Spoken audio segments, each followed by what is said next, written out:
আমরা pink colour match করব। Pink Pantone 806C।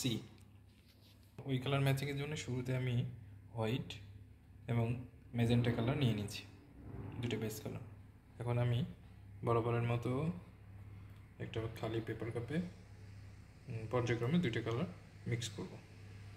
ওকে, শুরুতে আমি হোয়াইট কালারটা ঢেলে নিছি। এবার আমি ম্যাজেন্টা কালার নেব। ওকে, ম্যাজেন্টা কালার নিয়েছি, আমি এখন এটা মিক্স করব।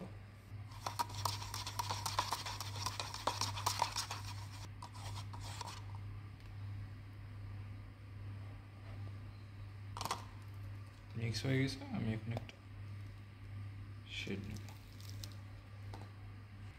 ওকে, এইবার আমার শেডটা আমি চেক করে ফেলেছি। অ্যাকচুয়ালি এটা ম্যাচিং হয়েছে 807 এর সাথে, তো আমরা 807টাই ম্যাচ করতাম।